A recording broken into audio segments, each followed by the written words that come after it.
and almost concede possession, allow your teammates time to recover around you. That's good defending. That's what you have to do nine times out of 10. And he doesn't do it. He doesn't want to do it for me. And for me, he's the last sign in Arsenal needed going into the season where they need to improve and become more solid defensive, particularly in that central defensive area. I'll be amazed if he plays the whole season there, because these kind of problems are just going to multiply and continue all during the course of the season. That was Kenny on OTBAM this morning. Pat, I'm told you're back with us.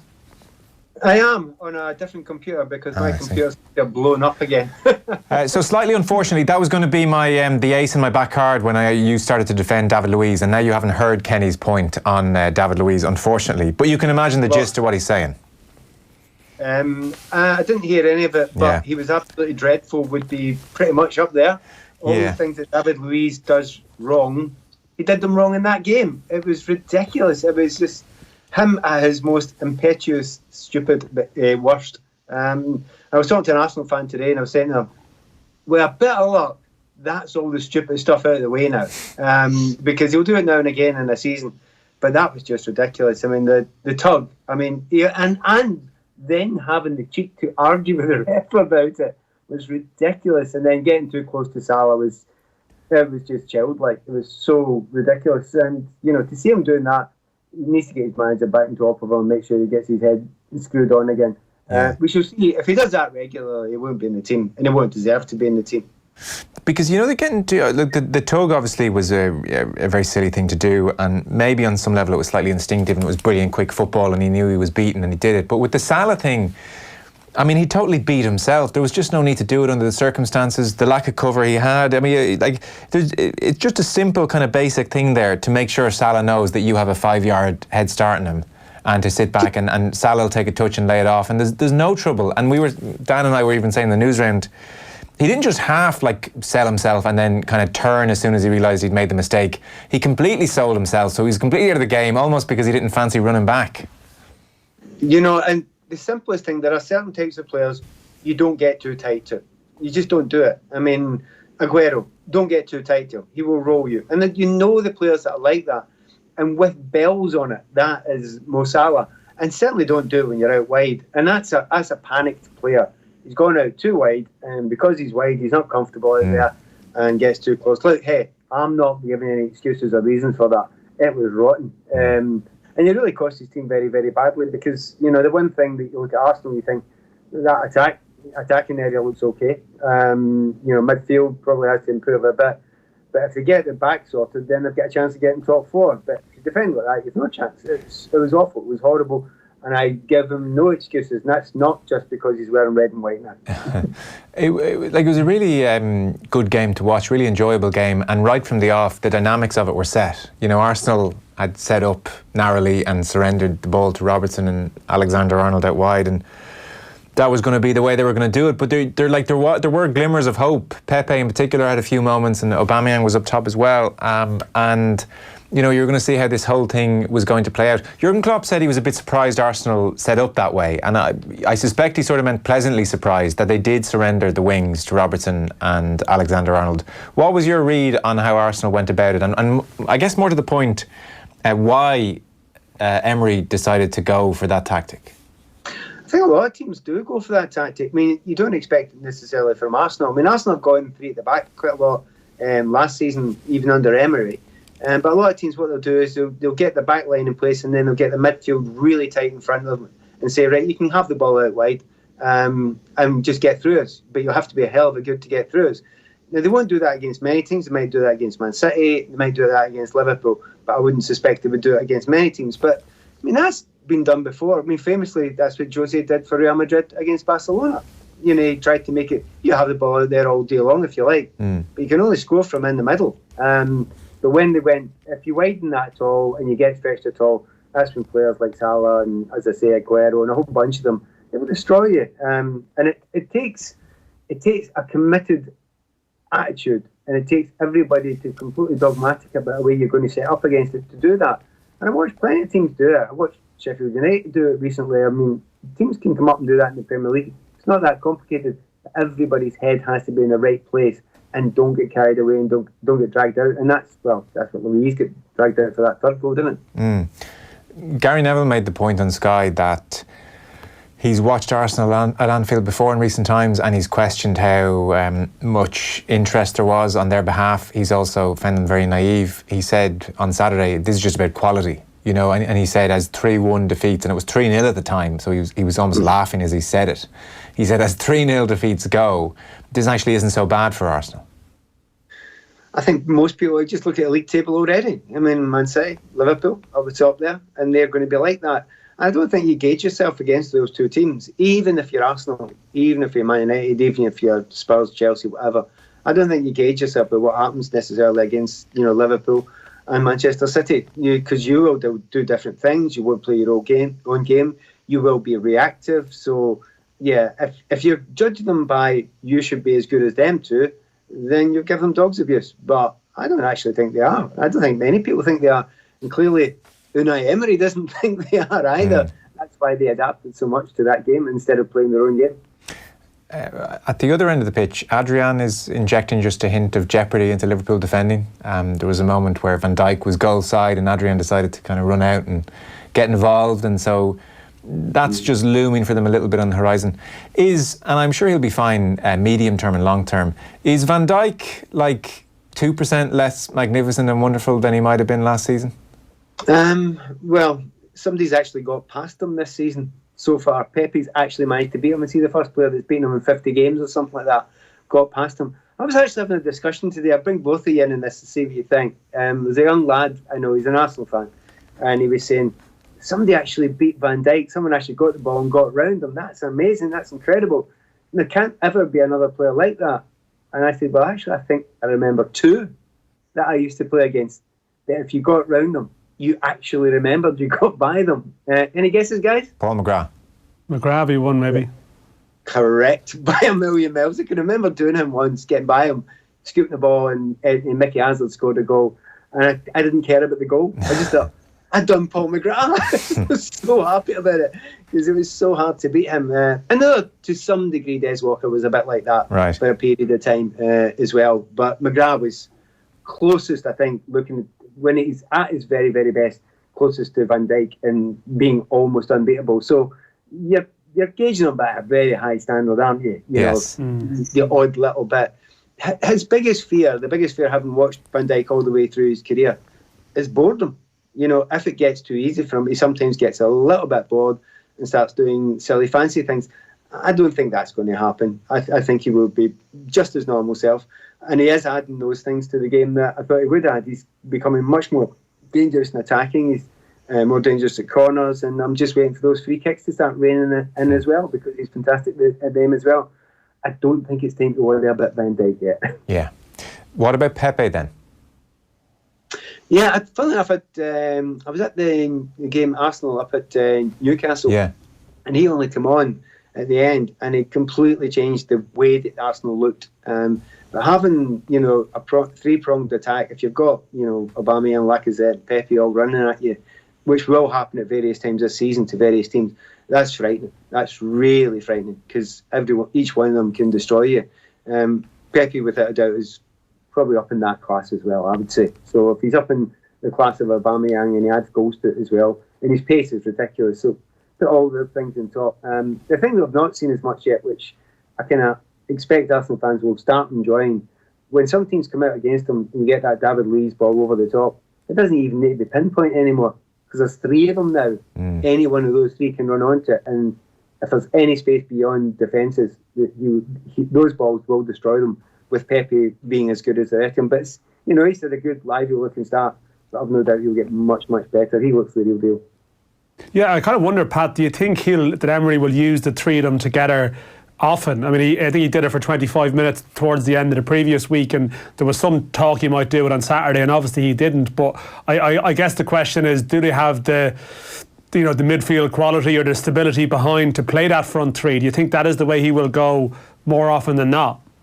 It's a great question, and I would hope for Arsenal fans he would, but as many Arsenal fans will tell you, last season when they were wanting to see Aubameyang and Lacazette playing together, they didn't. You know, a lot of times Lacazette was left on the bench, and you're thinking, well, wait a minute. I'm looking at it from an opposition point of view. You don't want to see that. You really don't want to see that running at you. So it's about him getting a group of players that are capable, you know, and if you look at, the Liverpool method, that's quite interesting. They've got the 3 absolutely devastating attackers, and the midfield doesn't always look that exciting, not even always that creative, but they're all workmanlike and they'll all do a job, and they're all very, very good players. And it may well be that that's what you do. You get guys that are coming from wide areas, that's fine, you overlap them fullbacks, but everybody, the other 7 players apart from those 3, their first job is defend and stay tight, so that when the break happens, that those other 3 guys up top can do it. And that's kind of a lot of the time what's been happening with Liverpool. So there's no reason why Arsenal shouldn't do that sort of thing, because it works. There would have been a time in recent enough history where Manchester United losing at home at Old Trafford to Crystal Palace would have been the first thing we'd come to, and what's gone on here, and give us your thoughts. And I guess what the last week maybe has just signified in that draw at Wolves and the loss at home is that even with the much talked about full pre-season that Solskjaer's managed to get into the players, they've quickly reverted to their average, to their kind of recent mean. This is just the team they are now. They are a pushing for top 4 kind of bog standard, very beatable set. Yeah, I would agree. I don't think they're much more than that. That's pretty good, but do they look like a team that's going to get close to City and Liverpool? No, I don't see why that would be the case. They've added, obviously, Maguire, I think, makes a big difference. You have a bit of sturdiness there most of the time. That will help a little bit. Just not too sure if, the money spent in Wan-Bissaka, that was a huge amount of money that was spent in Wan-Bissaka. So, to do that in the fullback, I'm not too sure, especially if you're talking about Arsenal just a second ago. They've still got Tierney to come in to that. And Tierney will make a massive difference to that, what he creates going forward and how good a defender is. But, actually Tierney would have been the one I would have went for if I was Manchester United manager and tried to get him, and he'd have been, much less than half the cost. Slightly different position, but for me, a far, far better player. Are they a team that's going to do much more than that? Well, I don't know if you watched the game against Wolves. Against Wolves in the first half, I thought they were really, really good. And you thought, well, if you keep up that standard, it's the big if. And they didn't. They absolutely didn't. They didn't control it at all after that. And they were, in the end, I think, quite lucky in the end of that game. Yeah, I don't know. What's the definition of a good season, Pat, for Manchester United now?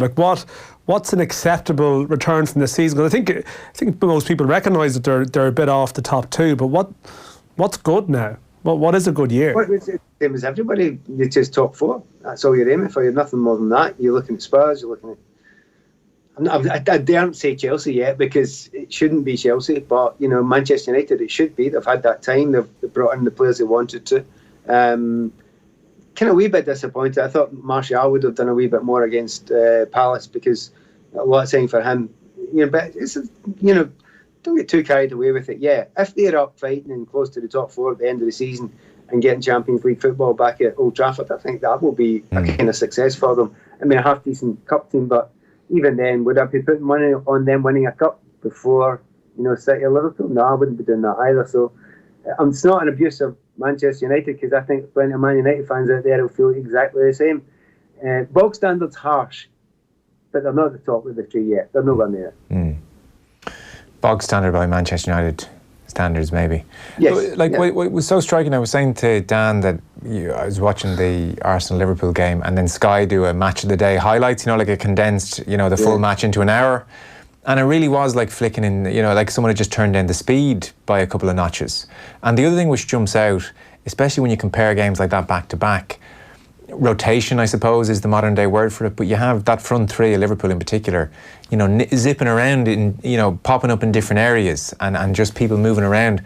Like it's hard really to overstate how static Manchester United look at various points. It's literally like someone has just copied and pasted the formation for them, and they've just decided to go and stand in their spots. There just doesn't seem to be any spark, and I don't know how you inject a team with that.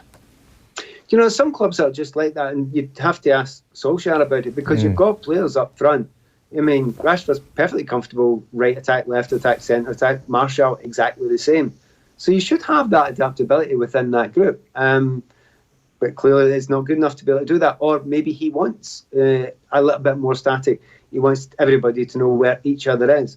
There is a little bit of you that also has come to the conclusion that, this is new, Lukaku's gone. This is kind of the group that's going to go forward. They need to work out what each other does with each other. So give them a little bit of that. But sure. like everybody else, you don't. Will Martial score a whole bunch of goals again? We all know that he scored more in the percentage games than Lukaku did, but will it be enough? I'm not sure. And I love him as a player. I think he could be a really good player, but is it going to be enough to get Manchester United in the top 4? Well, a chance, a good chance, a decent chance. You mentioned Chelsea there, Pat. I didn't think this was around the corner for me. I'm starting to like Chelsea. I know. I didn't think this was quite. I didn't think this was going to be on my horizon, but I'm really starting to like Chelsea. I like Frank, and then Tammy scored 2. It made my Saturday. First name terms with Tammy now. It's not even. Tammy. He's just one of the lads now. I was genuinely thrilled for Tammy. Mason Mount as well. I like what he's doing. Especially he got criticism in the first game. Mourinho criticised him at Old Trafford, and he's been playing very well. Yeah. Pulisic, Barkley. There's just a certain kind of charm about them, and most of all, I like that. They have no game management, it seems, Pat. Like, if you're watching Chelsea now, you're in for a good time. I keep on saying, from the start of the season, before the first ball was kicked, this is going to be exciting. Really exciting with Chelsea. And it will be exciting, and it will not change. That's the way Frank approaches it. That's the way he wants his teams to play. He wants them to play with that energy. Now, the odd thing is, the game I was down against Leicester, for the first 25, 30 minutes, they were absolutely unbelievable. The speed of it was incredible.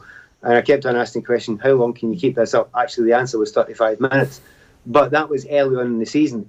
They will get better and better. And because it's that youthfulness, isn't it, that you love. You love that, intensity and the love of playing it that they've got. Tammy's a big one for me because I would say for a long time, watched him coming through, talked about Solanke, all the players that come through. It was always Tammy for me. He was the one that was going to be the one that could be extra special. Yeah.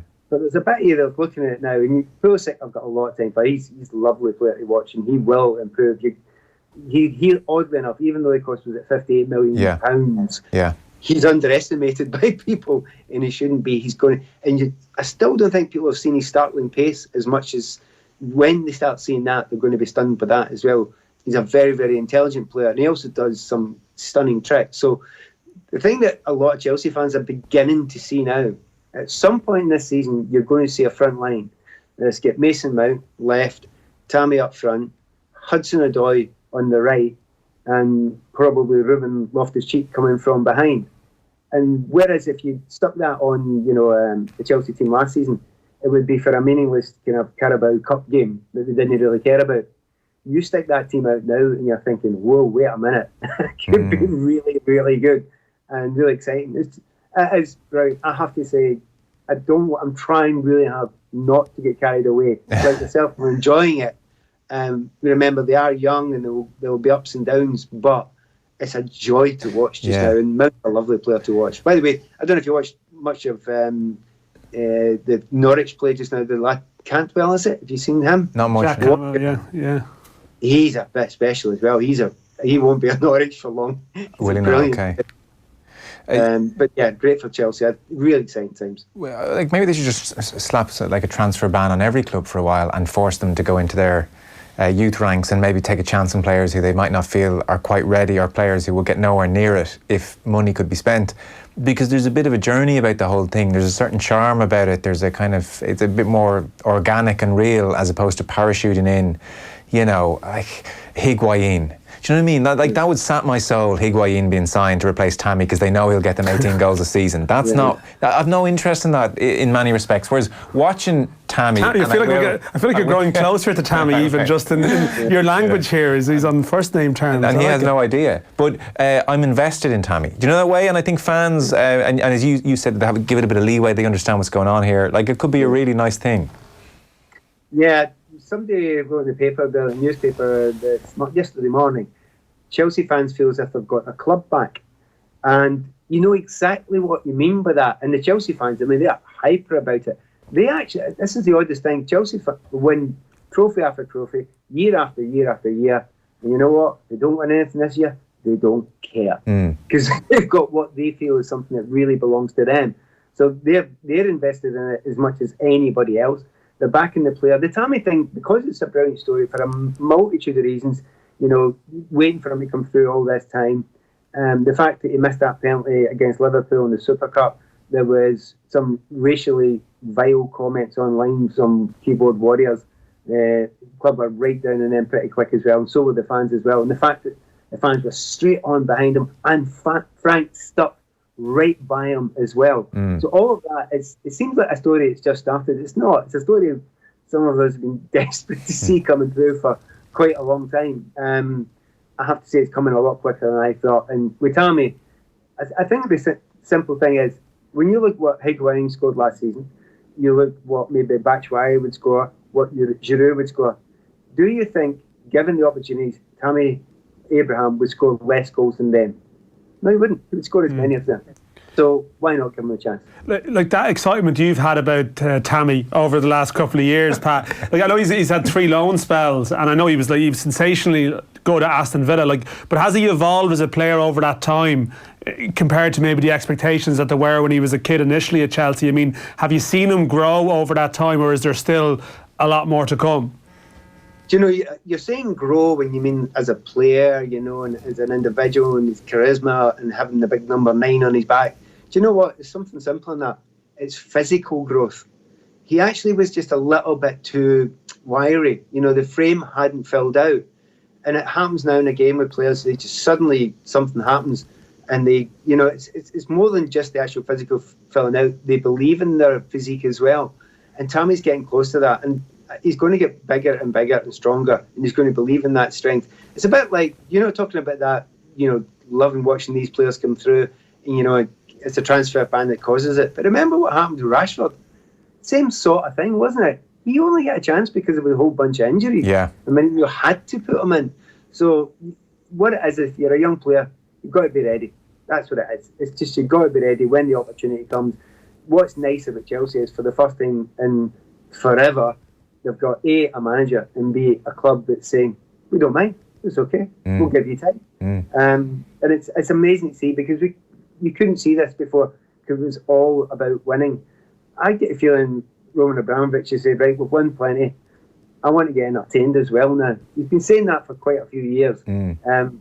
He's getting it now, and I think he'll be loving it whenever he gets the chance to get to a game, that is. Yeah, well, that's a good point as well.